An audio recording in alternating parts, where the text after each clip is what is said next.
El sol de mediodía caía con fuerza sobre las calles empedradas de Guadalajara, donde el aire cargado de humedad hacía que cada paso pareciera un esfuerzo.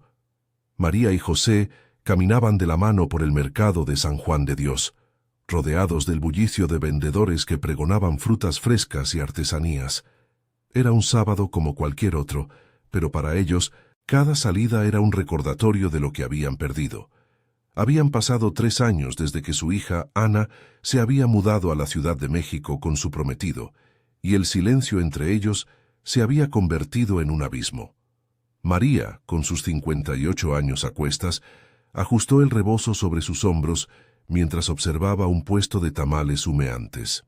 Su rostro, marcado por finas arrugas alrededor de los ojos, reflejaba una tristeza que no se disipaba. «Mira, José, estos tamales de elote me recuerdan a los que hacía tu mamá», dijo con voz suave, intentando romper el silencio que los envolvía como una niebla. José, un hombre robusto de 60 años, con manos callosas de años trabajando en la imprenta, asintió sin mucho entusiasmo. «Sí, amor, pero no es lo mismo sin Ana aquí para probarlos». Su voz era grave, cargada de un peso que no podía ocultar. Habían criado a Ana con todo el amor del mundo en esa casa modesta de la colonia Chapalita, donde las paredes de adobe guardaban ecos de risas y sueños compartidos. Ana había sido su orgullo, inteligente, determinada, la primera en la familia en ir a la universidad. Estudió administración en la Universidad de Guadalajara y soñaba con una vida grande, lejos de la rutina de la provincia. Pero cuando conoció a Carlos, un ejecutivo de una multinacional en la capital, todo cambió. Al principio, las visitas eran frecuentes. Ana llegaba con regalos y anécdotas de la bulliciosa CDMX. Pero poco a poco, las llamadas se espaciaron, y las invitaciones a Guadalajara se convirtieron en excusas. El golpe final llegó 6 meses atrás, con una carta fría y formal. «Papá, mamá, Carlos y yo nos casaremos el próximo mes en un salón elegante de Polanco. Entenderán que es un evento íntimo, solo con amigos cercanos y familia de él.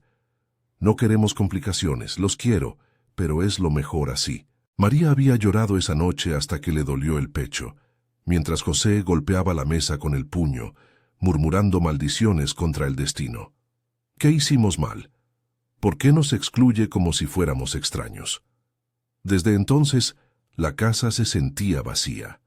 Las fotos de Ana en la repisa del comedor acumulaban polvo, y las fiestas familiares, que antes eran alegres con mariachis y mole poblano, ahora eran sombras de lo que fueron.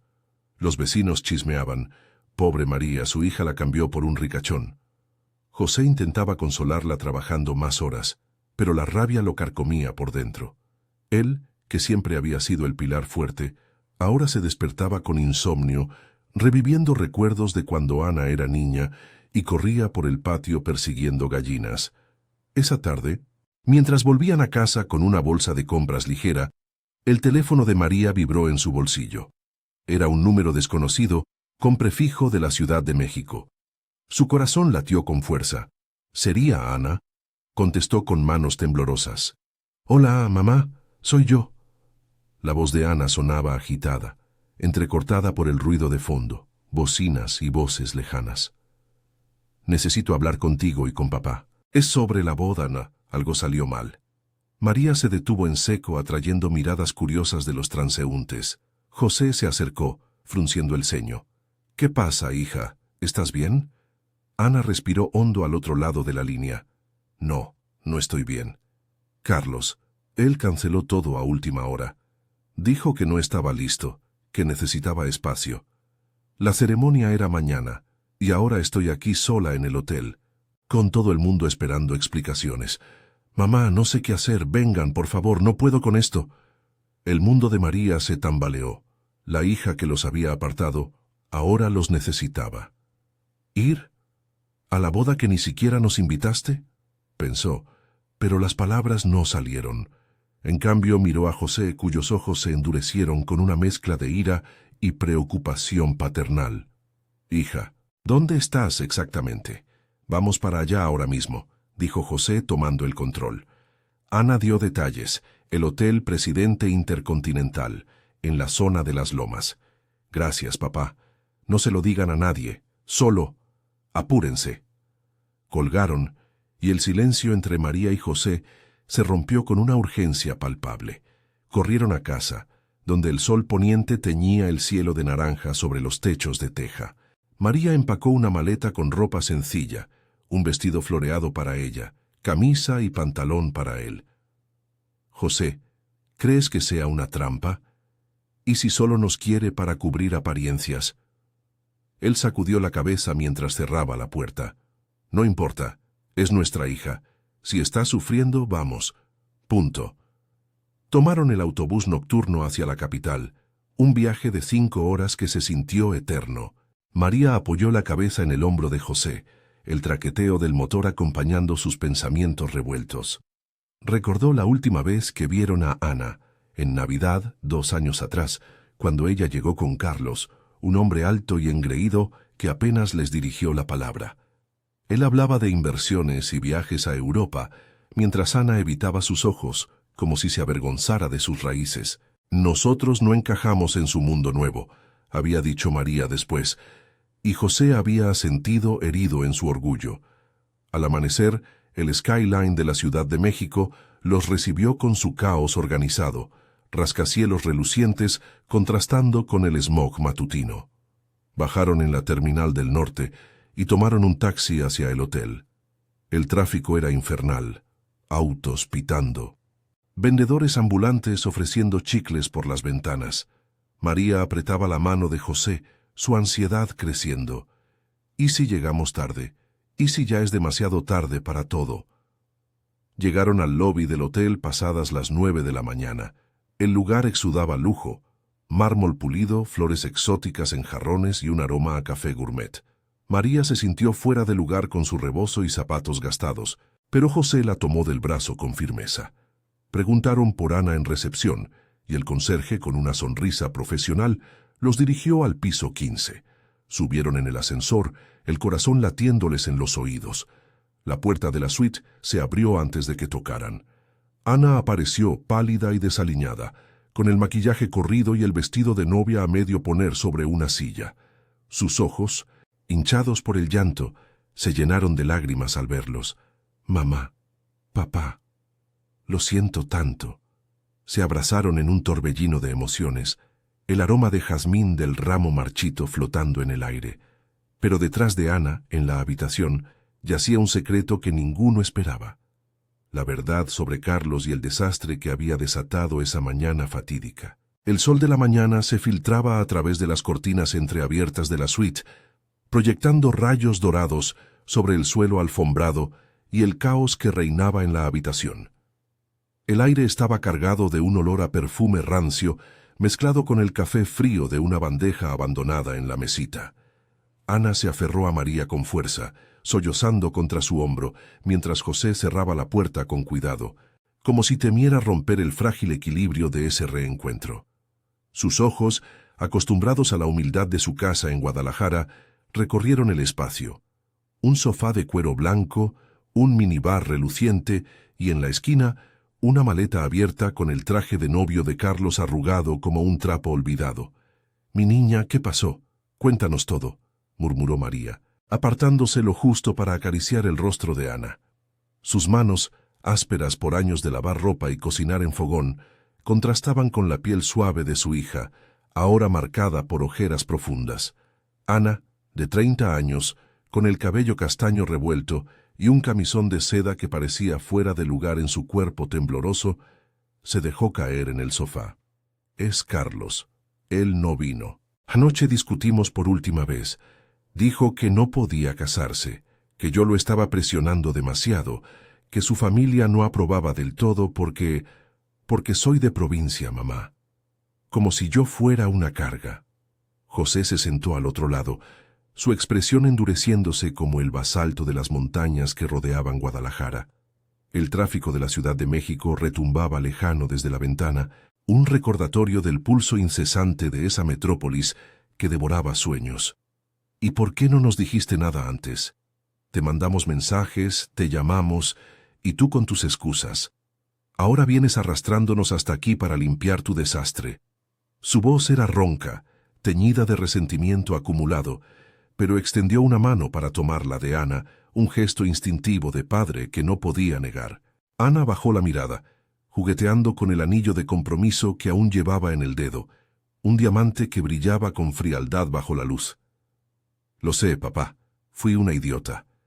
Pensé que si me adaptaba a su mundo, todo sería perfecto.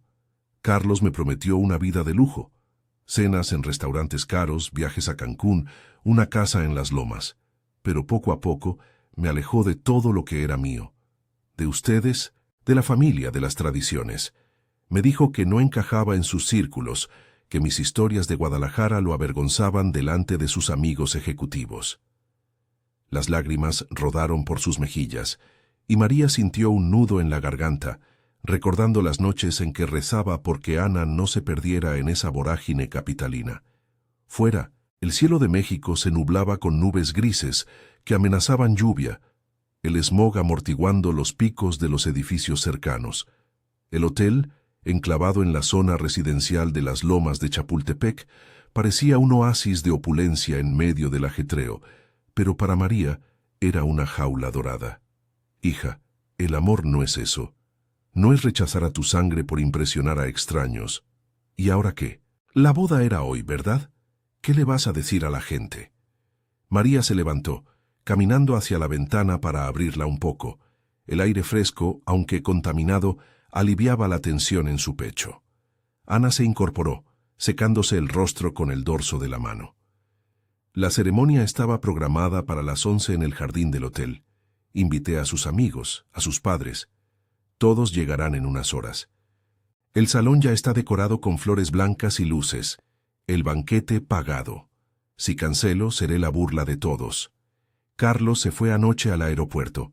Dijo que volaba a Nueva York por negocios. Me dejó una nota. Lo siento, Ana. No es por ti, es por mí. Mentiras. Es por su orgullo, por no querer atarse a alguien que no es de su clase. José bufó, levantándose para servirse un vaso de agua del minibar, el hielo crujiendo bajo sus dedos. Ese tipo nunca me gustó. Alto, con esa sonrisa falsa, hablando de acciones y mercados como si el mundo girara alrededor de su oficina en Reforma. Te advertí, Ana, cuando lo trajiste a casa esa Navidad, pero tú, cegada por sus promesas, nos apartaste. Su rabia era palpable, pero se contuvo, recordando cómo, en su juventud, él mismo había luchado por mantener a la familia unida en tiempos duros, cuando la imprenta casi quiebra durante la crisis del 95. La habitación se llenó de un silencio pesado, roto, solo por el zumbido del aire acondicionado. Ana miró a sus padres viendo en ellos no solo el dolor que les había causado, sino la solidez que había olvidado. No sé cómo salir de esto. Si voy sola al altar pareceré una tonta. Si cancelo, arruinaré mi reputación aquí en la ciudad. Mamá, papá, ¿me ayudan? ¿Pueden quedarse? Fingir que todo está bien, al menos por hoy.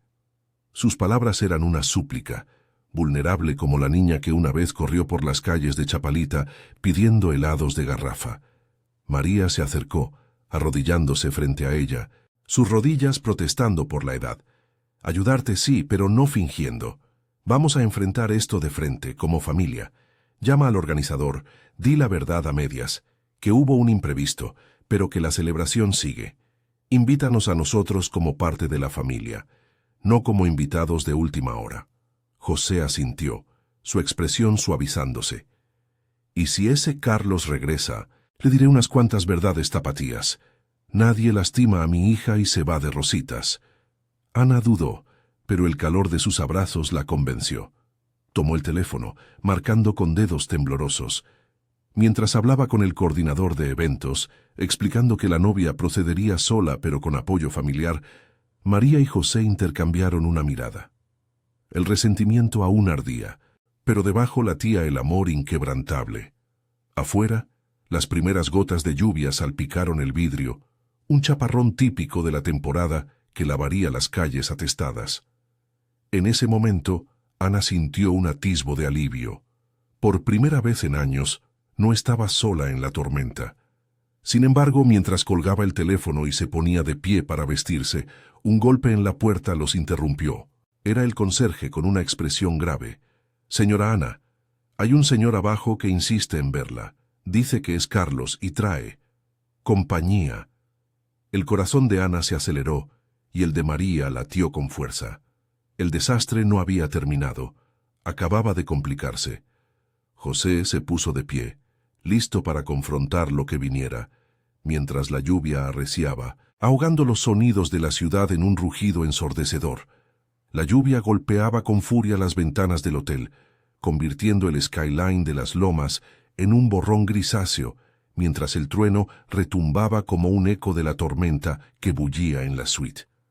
Ana se congeló, el teléfono aún en la mano, su rostro pálido contrastando con el rojo de sus ojos hinchados. María se levantó de un salto, instintivamente protegiendo a su hija con un brazo, como si el mundo exterior pudiera irrumpir en cualquier momento. José, con los puños cerrados a los lados del cuerpo, se dirigió hacia la puerta, su silueta robusta proyectando una sombra larga sobre la alfombra. «Dile que suba», gruñó al conserje a través del intercomunicador, su voz ronca filtrándose con el acento tapatío que nunca había perdido. El ascensor zumbó en el pasillo, y segundos después, la puerta se abrió con un clic. Carlos entró primero, empapado por la lluvia, su traje gris pegado al cuerpo como una segunda piel, el cabello peinado hacia atrás ahora revuelto y goteando. Detrás de él, una mujer de unos 40 años, con un abrigo de lana caro y expresión altiva, lo seguía como una sombra acusadora. Era su madre, doña Elena, una viuda de la alta sociedad chilanga que olía a colonia francesa y desdén.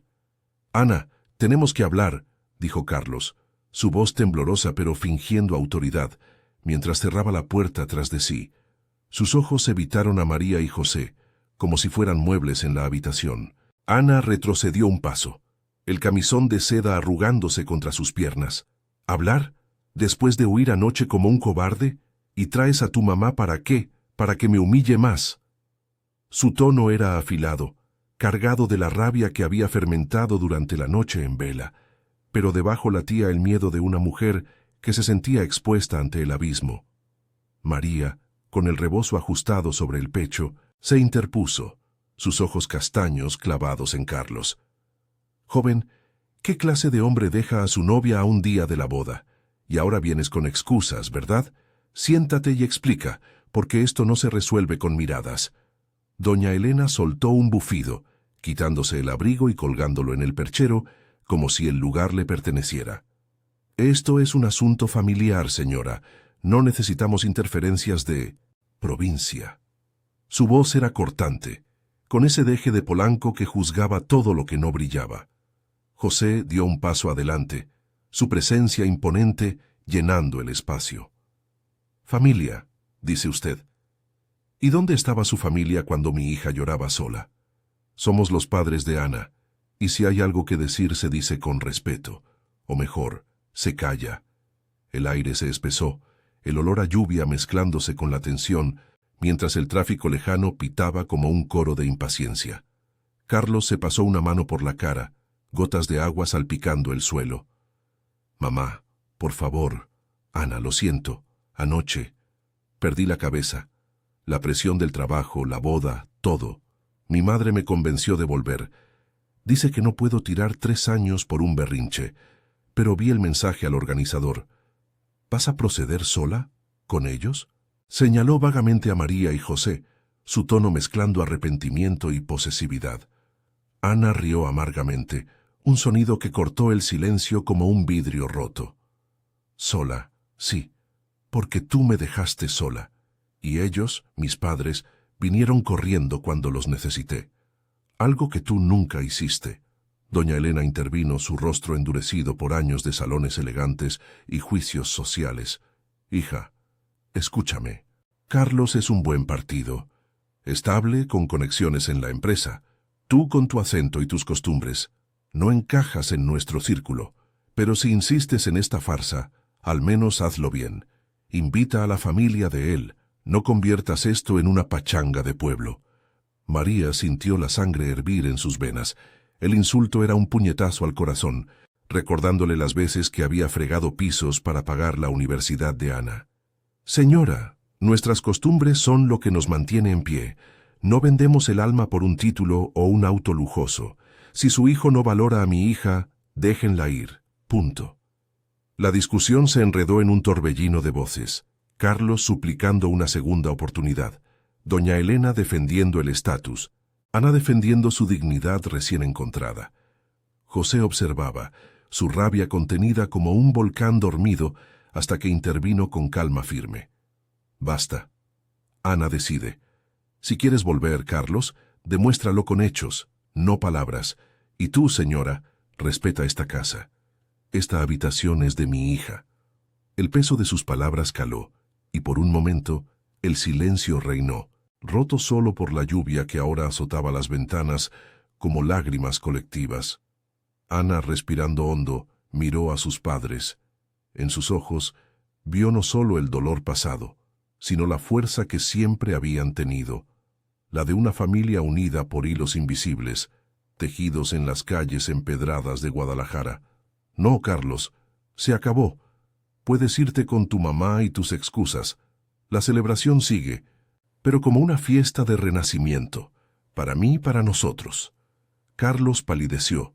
Doña Elena abrió la boca para protestar, pero José las cortó. «La puerta está ahí. Adiós». Se fueron, dejando un rastro de humedad y derrota. La suite se vació de su presencia tóxica, y Ana se derrumbó en brazos de María, sollozando de alivio y agotamiento. «Gracias, mamá, papá. Perdónenme por todo». José las abrazó a ambas, su voz suave por primera vez. «Somos familia, mi reina. Eso no se rompe por nadie». Afuera, la lluvia amainaba, revelando un arco iris tenue sobre la ciudad, como un puente hacia lo que vendría. Pero mientras se preparaban para bajar al jardín, Ana vistiéndose con el vestido blanco que ahora simbolizaba libertad, María ayudándola con el velo, José ajustando su corbata prestada. Un nuevo obstáculo surgió. El teléfono de Ana vibró. Un mensaje del organizador. «Señora, los invitados de los señores López, familia de Carlos, han llegado. Exigen explicaciones. ¿Procedemos o cancelamos?». El corazón de Ana se aceleró. La confrontación no había terminado. La verdadera prueba de su crecimiento estaba por comenzar, con sus padres a su lado, listos para enfrentar el mundo que una vez los había excluido. El jardín del Hotel Presidente Intercontinental se extendía como un oasis verde en medio del bullicio de las lomas, con sus arcos de flores blancas empapadas por la lluvia reciente y el césped salpicado de charcos que reflejaban el cielo ahora despejado. El aroma a tierra húmeda se mezclaba con el perfume de las rosas y el jazmín, pero el ambiente estaba cargado de una tensión palpable, como el aire antes de una tormenta que no llega. Ana, con el vestido de novia blanco ceñido a su figura esbelta, ajustó el velo con manos temblorosas mientras bajaba las escaleras de mármol junto a María y José. Su corazón latía con fuerza, un tambor de ansiedad y determinación que resonaba en sus oídos por encima del murmullo de los invitados que ya se congregaban bajo las carpas blancas. María caminaba erguida, su vestido floreado de algodón contrastando con la elegancia sobria de los presentes. Mujeres con joyas discretas y hombres en trajes a medida, todos de la familia y círculo de Carlos, charlando en grupos con copas de champán en la mano. Sentía las miradas sobre ellos, juzgadoras como cuchillos, pero apretó el brazo de Ana con gentileza. «Mi niña, la cabeza alta, somos tu familia, y eso vale más que cualquier mirada». José, a su otro lado, con la camisa prestada planchada a toda prisa, escudriñaba el jardín como un guardia en alerta, su mandíbula tensa recordando las peleas de juventud en las ferias de Guadalajara.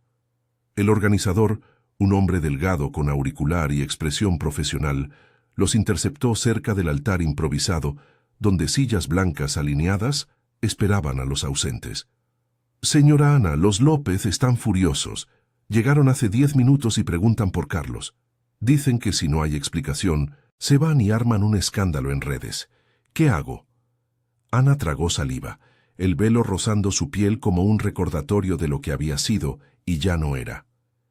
Diles que vengan aquí. Hablaré con ellos, y que el banquete proceda. Hoy celebramos algo nuevo. Minutos después, un grupo de 6 personas se acercó.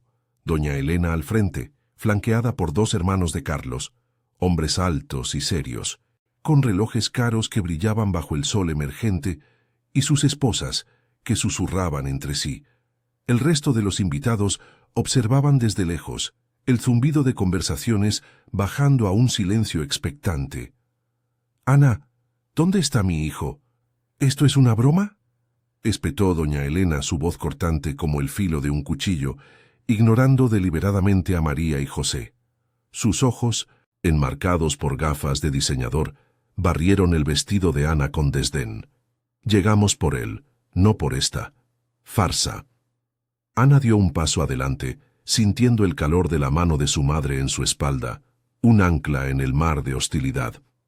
«Doña Elena, Carlos no vendrá. Anoche decidió que no estaba listo, y yo decidí que no lo necesito. Esta boda ya no es por él, es por mí, por cerrar un capítulo y empezar uno nuevo. Ustedes son bienvenidos a quedarse si quieren celebrar la vida, o pueden irse. La elección es suya».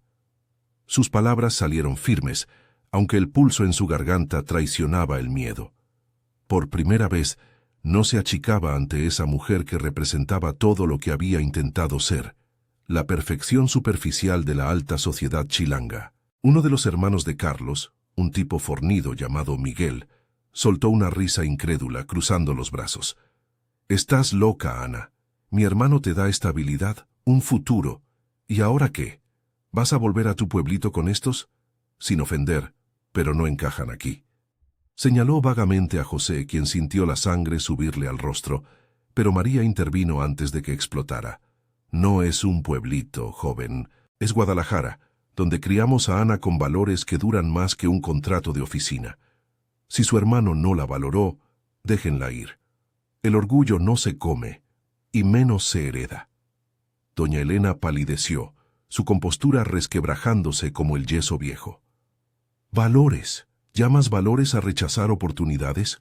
Carlos podría haberte elevado, pero tú lo arrastraste con tus dramas provincianos». El grupo murmuró en acuerdo, pero Ana levantó la mano, su voz ganando fuerza con cada palabra, alimentada por los años de silencio autoimpuesto. «Elevado, dice usted.